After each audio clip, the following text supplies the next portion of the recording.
Neste cemiterio de Santa Baia de Ribadumia, case o 4% das tumbas están escritas en galego. O dato despréndese dun estudo feito por unha veciña deste municipio, elaborado logo de asistir a unha xornada sobre a presenza do galego no ámbito funerario. Despois de percorrer todos os camposantos do concello, conclúe que polo de agora 3 de cada 100 veciños optaron polo noso idioma para as súas lápidas. Este estudo estou a facer porque asistí no mes de outubro aos encontros para a normalización lingüística que tiveron lugar no Consello de Cultura Galega en Santiago, e ali tratouse este tema baixo o lema de vivir e perdurar na nosa lingua, a presenza do galego no ámbito funerario.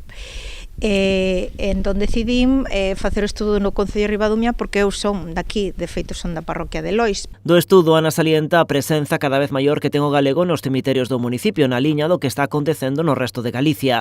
Aínda que en algúns deles a súa presenza é case nula, como no da parroquia de Lois, ela destaca que cada vez o noso idioma ten máis presenza no conxunto dos cemiterios ribadumienses. Unha visión moi positiva porque hai a maioría dos camposantos teñen unha presenza cada vez maior, é dicir, entraron nos anos 90, a primeira placa máis antiga está aquí no cemiterio de Ribadumia do ano 91.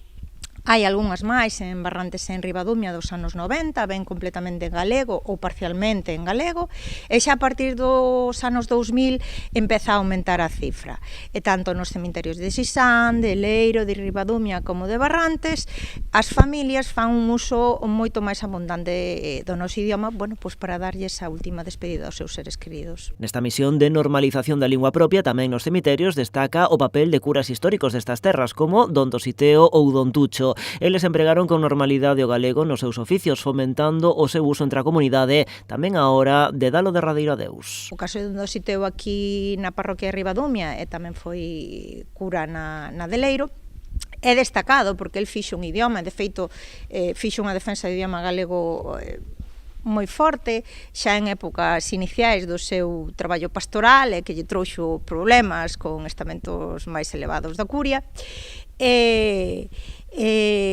Non sei se se debe a iso que haxa unha presenza elevada de lápidas en Ribadumia e en Leiro que destaca un pouco por riba da media. Pero certo é que a día de hoxe a presenza do galego nos cemiterios ou esquelas segue a ser moi reducido, malia ser o idioma habitual no que se comunicaban a maioría dos defuntos. Detrás disto perviven aínda prexuizos históricos que arrastraron o galego en contexto coloquial fronte ao predominio do castelán para os ámbitos de prestixio. Facemos en castelán por inercia, porque foi o que vivimos, o que sempre se fixo, pero claro, porque temos unha visión histórica moi reducida, a nosa vida é moi curta, non sempre se fixo así, houbo épocas anteriores, que pasa que están moi afastadas no tempo, na que o galego era a lingua de reis, era a lingua na que se facían os testamentos, nas que se facían os contratos de compra-venda.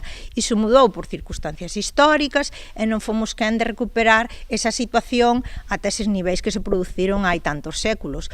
Polo que o obxectivo de iniciativas como esta é ir normalizando paseniñamente o uso do galego en todos os ámbitos, incluído o funerario. Un convite a reflexión para todos nós, porque se durante a vida falamos en galego, como non imos empregar na nosa lápida para que a nosa lingua siga viva máis alá da nosa morte.